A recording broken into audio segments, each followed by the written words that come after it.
सुबह का समय था। गांव में हल्की धूप फैल रही थी, ठंडी सी हवा चल रही थी और चारों तरफ सब कुछ शांत था। गांव के आखिरी छोर पर एक छोटी सी झोपड़ी थी। उसी झोपड़ी के सामने कमला झाड़ू लगा रही थी। तभी उसका पति मोहन वहां आता है। कमला, आज मैं जल्दी जा रहा हूँ। खेत में काम ज्यादा है। अपना और गुड़िया का ध्यान रखना। ठीक है, जल्दी लौट आना। और आज कुछ उधार मांग लाना, घर में अनाज खत्म होने वाला है मोहन। हाँ कमला, आज सेठ से बात करूंगा। ये कहकर मोहन खेत की ओर निकल गया। मोहन गांव के जमींदार के यहां मजदूरी करता था। दिन भर खेत में काम, बदले में थोड़े से पैसे, जो अक्सर कर्ज और राशन में ही खत्म हो जाते थे। वही कमला ने झोपड़ी के अंदर देखा। टूटी दीवारें, जिनमें जगह जगह दरारें पड़ी थी, और कोने में एक टूटी खाट पर बैठी उसकी बेटी मुन्नी। गुड़िया ने धीमी आवाज में अपनी मां से कहा, अम्मा, आज कुछ खाने को है क्या? कमला का दिल भर आया।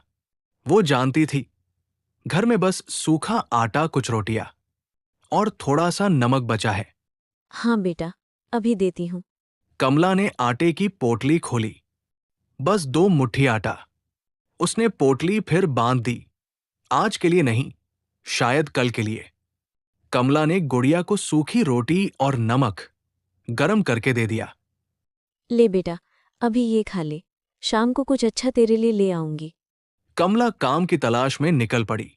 वो घर घर जाकर पूछने लगी, कहीं झाड़ू बर्तन या आंगन साफ करने का काम है क्या?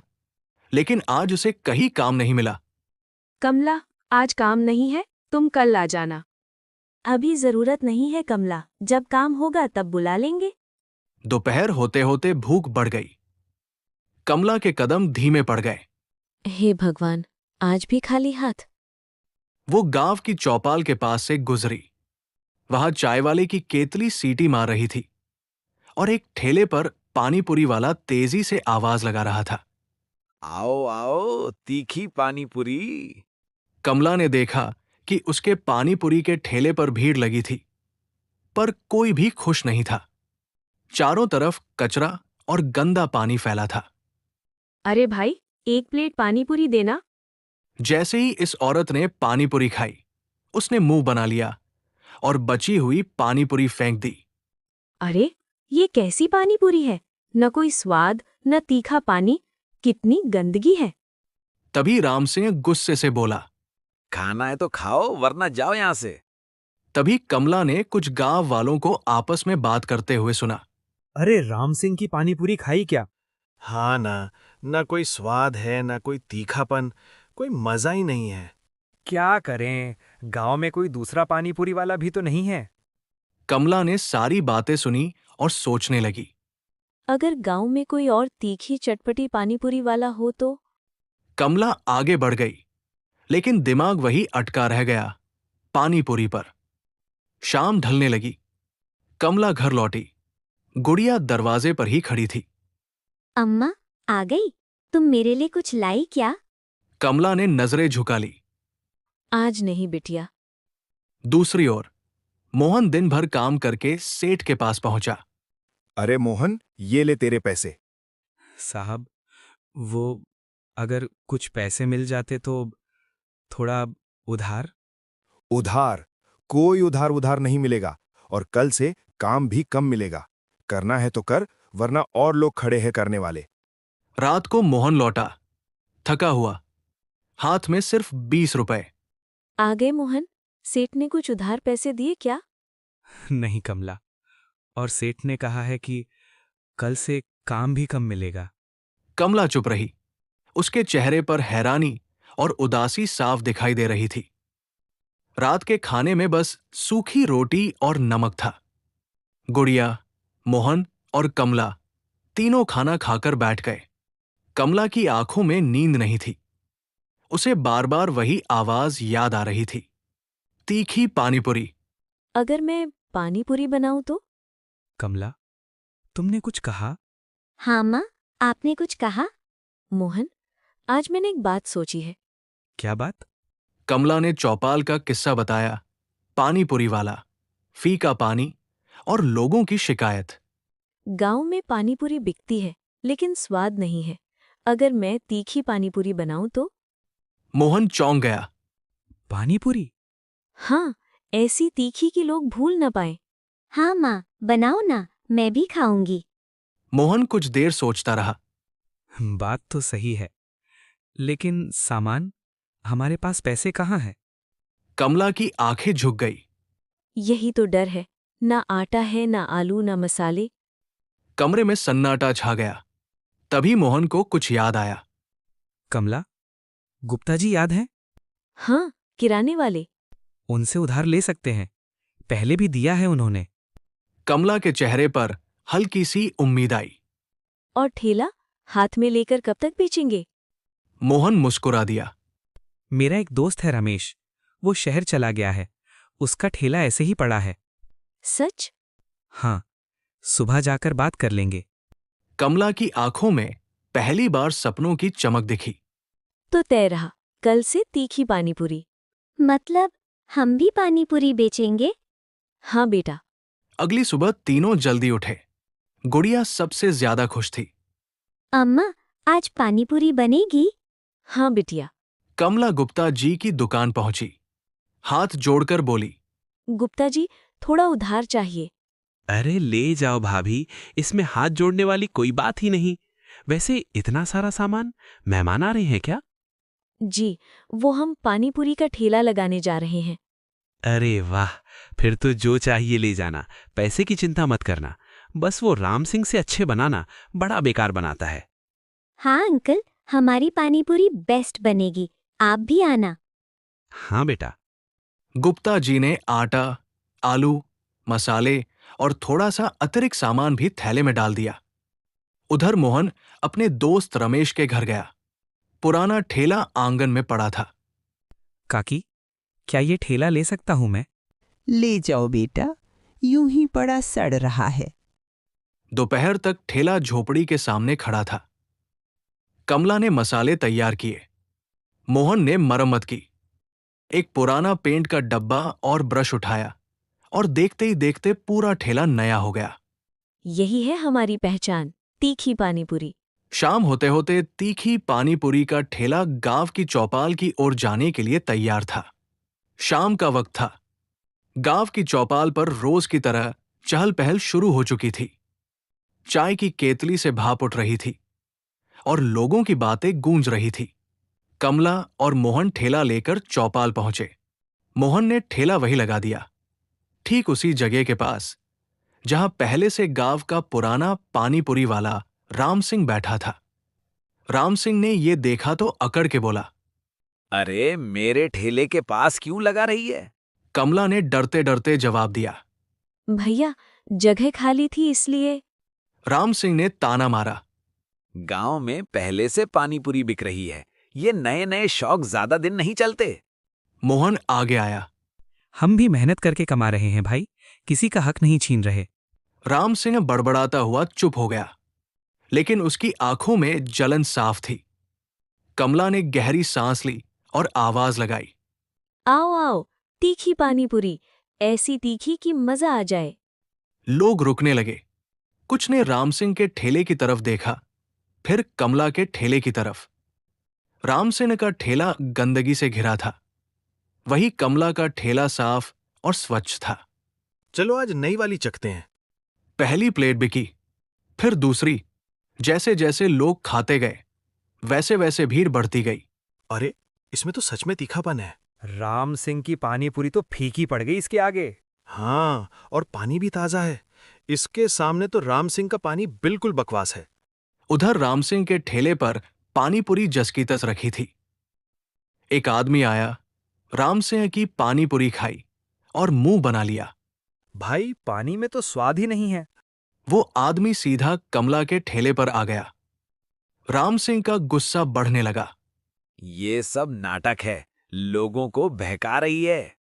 कमला डर गई। तभी गुड़िया सामने आई और बोली, अम्मा, डरो मत। मोहन ने सख्त आवाज में कहा, अगर स्वाद अच्छा है तो लोग खुद आएंगे, लड़ाई की जरूरत नहीं। तभी कुछ गांव वाले आगे आए। राम सिंह, तू भी पानी ठीक कर ले, उस पर क्यों चिल्ला रहा है? राम सिंह चुप हो गया। भीड़ अब पूरी तरह कमला के ठेले पर थी। एक के बाद एक प्लेट बिकती गई। गुड़िया पैसे गिनती जा रही थी। अम्मा, आधी टोकरी खाली हो गई। कमला की आंखों में खुशी के आंसू आ गए। ये सब भगवान की कृपा है। शाम ढलते ढलते कमला की सारी पानी पूरी बिक गई। उधर राम सिंह के ठेले पर आधी से ज्यादा पानी पूरी बची रह गई। लोग जाते जाते कह रहे थे, कल से तो हम यहीं खाएंगे। तीखी पानी पूरी। राम सिंह ने ठेला समेटते हुए जलती नजरों से देखा। ये औरत ज्यादा दिन नहीं टिकेगी, इनको तो मैं ठिकाने लगाऊंगा।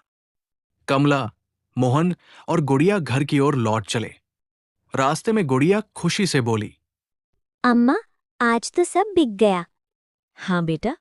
कमला, मोहन और गुड़िया सबसे पहले गुप्ता जी के यहां गए, उधार चुकाया और घर के लिए अनाज लिया। घर पहुंचकर तीनों ने वो अच्छा और गर्म खाना खाया। माँ, अब हम रोज अच्छा खाना खाएंगे ना? हाँ बेटा। ऊपर आसमान में तारे चमक रहे थे। आज पहली बार कमला का परिवार सुकून की नींद सोने वाला था, कल की चिंता से मुक्त। अगली सुबह गांव कुछ बदला बदला सा था। चौपाल पर लोग कम थे और बातों में फुसफुसाहट ज्यादा। कमला जब ठेला सजाने लगी तो उसे अजीब सी बेचैनी महसूस हुई। आज लोग कम क्यों दिख रहे हैं मोहन? पता नहीं, शायद हमने जल्दी लगा लिया। लोग आते ही होंगे। लेकिन लोग कमला का ठेला छोड़कर राम सिंह के ठेले पर जाने लगे। उधर राम सिंह पहले से ही चौपाल पर खड़ा था। उसके चेहरे पर आज अलग सी चालाकी थी। वो एक एक करके लोगों से कह रहा था, अरे, सुना है कल एक आदमी का पेट खराब हो गया पानी पूरी खाने से। कोई बोला, अरे, पर तेरी पानी पूरी तो कल किसी ने खाई ही नहीं। राम सिंह झट से बोला, अरे नहीं, वो कमला के ठेले से खाकर आए थे। उसके मसाले में कुछ गड़बड़ है। अरे, क्या कह रहा है? पर कमला की पानी पूरी तो इतनी अच्छी थी। अरे, मैंने सुना है कि वो ज्यादा स्वाद के लिए केमिकल्स का इस्तेमाल करती है और सड़ी गली सब्जियों का भी, वरना इतना स्वाद कैसे आ सकता है? बात आग की तरह फैल गई। कमला ने आवाज लगाई, आओ आओ, आज और भी तीखी पानी पूरी। लेकिन आज कोई आगे नहीं बढ़ा। एक औरत ने डरते हुए कहा, बहन, मैंने सुना है तुम्हारी पानी पूरी से किसी का पेट खराब हो गया। कमला का चेहरा उतर गया। बहन, मैं रोज साफ पानी लाती हूँ, भगवान की कसम। उधर राम सिंह मुस्कुरा रहा था। तभी वहां गुप्ता जी आए। मैं कल खाकर गया था, मुझे तो कुछ नहीं हुआ। लोग असमंजस में पड़ गए। इसी बीच गांव का एक आदमी पेट पकड़ते हुए आया। अरे, पेट में जलन हो रही है। राम सिंह तुरंत चिल्लाया। देखा, मैंने पहले ही कहा था। कमला कांप गई। अम्मा, ये क्या हो रहा है? मोहन ने आदमी से पूछा, भाई, आपने पानी पूरी कहाँ खाई थी? सुबह राम सिंह के ठेले से। भीड़ में सन्नाटा छा गया। राम सिंह घबरा गया। झूठ बोल रहा है ये। तभी गांव का हवलदार आ पहुंचा। क्या हंगामा है यहां? लोगों ने एक दूसरे की तरफ देखा। हवलदार बोला, जब तक जांच नहीं होगी दोनों ठेले आज बंद रहेंगे। कमला की आंखों में आंसू आ गए। मेरा क्या कसूर है? राम सिंह चुप था, लेकिन उसकी आंखों में डर झलक रहा था। शाम को तीनों खाली हाथ घर लौटे। गुड़िया फूट फूट कर रो पड़ी। अम्मा, अब क्या होगा? सच कभी ज्यादा देर नहीं छुपता बिटिया। ये सिर्फ शुरुआत थी। अगली सुबह पूरे गांव में खबर फैल चुकी थी। आज पंचायत में पानी पूरी वाले मामले की जांच होगी। तभी राम सिंह ने एक तरीका निकाला। उसने पहली बार साफ पानी और मसाला बनाया। उस कमला की वजह से मुझे इतना खर्चा करना पड़ रहा है, उसे तो मैं छोड़ूंगा नहीं। जब कमला पानी लेने कुएं पर गई, राम सिंह ने चुपके से उसके घड़े के पानी में मिलावट कर दी। कमला के हाथ कांप रहे थे। मोहन ने उसका हाथ थामा। डर मत कमला, सच हमारे साथ है। पंचायत में सरपंच, हवलदार और गांव वाले इकट्ठा हुए। राम सिंह सिर झुकाए खड़ा था। सरपंच ने सख्त आवाज में कहा, जिसके कारण गांव के लोगों की सेहत से खिलवाड़ हुआ है, उसे बख्शा नहीं जाएगा। कमला ने सरपंच जी से कहा। मैं रोज कुएं से साफ पानी लाती हूँ, मसाले खुद पीसती हूँ। हवलदार ने पहले कमला का घड़ा देखा, फिर राम सिंह का। दोनों के घड़ों का पानी देखने में बिल्कुल ठीक लग रहा था। तभी राम सिंह ने अपना पक्ष रखा। देखो देखो, कितना अच्छा पानी और मसाला है, कोई मिलावट नहीं। इसकी कोई जरूरत नहीं। अरे भाई, आज के दिन तो जो भी गुनहगार होगा उसने साफ ही बनाया होगा, इसीलिए कल ही हवलदार से कहकर हमने सैंपल निकाल लिया था। राम सिंह का चेहरा उतर गया। रिपोर्ट में साफ साफ लिखा था, राम सिंह के पानी में मिलावट थी। लोगों में हलचल मच गई। तभी वही आदमी आगे आया जिसका पेट खराब हुआ था। सरपंच जी, मैंने सुबह राम सिंह की पानी पूरी खाई थी। डर के मारे पहले कुछ बोल नहीं पाया। राम सिंह टूट गया। हाँ, मुझसे गलती हो गई। डर था कि मेरा धंधा खत्म हो जाएगा। सरपंच ने फैसला सुनाया। राम सिंह का ठेला बंद रहेगा और गांव में साफ सफाई के नियमों का पालन जरूरी होगा। कमला की आंखों से आंसू बह निकले, लेकिन इस बार राहत के। सरपंच ने आगे कहा, कमला, तेरी मेहनत और ईमानदारी मिसाल है। तू अपना ठेला फिर से लगा सकती है। कुछ दिनों में कमला का ठेला एक ठेले से बढ़कर गांव की पहचान बन गया। अब चौपाल पर साफ सुथरी तीखी पानी पूरी की खुशबू फैलने लगी। पूरा गांव में कमला की तीखी चट्टी पानी पूरी की खुशबू फैल गई। लोग दूर दूर से कमला की पानी पूरी खाने आने लगे। शाम को सारा माल बिक गया और तीनों घर जाने लगे। तभी रास्ते में कमला और मोहन ने गुड़िया के लिए नए कपड़े और कुछ कुछ मिठाइयां ली। घर जाकर तीनों ने उस दिन भगवान के आगे दिया जलाया। भगवान, आज समझ आया, मेहनत कभी बेकार नहीं जाती। अब हमें भूखा नहीं सोना पड़ेगा। मोहन ने गर्व से कहा। अब हमारी बेटी पढ़ेगी और हमें किसी के आगे हाथ नहीं फैलाना पड़ेगा। धीरे धीरे कमला के घर की हालत ठीक होने लगी। अब उनके घर में अनाज रहता और किसी को भूखा नहीं सोना पड़ता। वहीं दूसरी ओर राम सिंह चौपाल पर चुपचाप बैठा था। उसकी आंखों में पछतावा था। भाई, अगर मेहनत और सच्चाई से काम करो तो तुम्हारा ठेला भी चलेगा। मुझे माफ कर दो कमला, अब मैं भी सही से काम करूंगा। अगर आप सबको भी मेरी तीखी पानीपुरी पसंद आई तो वीडियो को लाइक और चैनल को सब्सक्राइब कीजिए और कमेंट करना मत भूलना।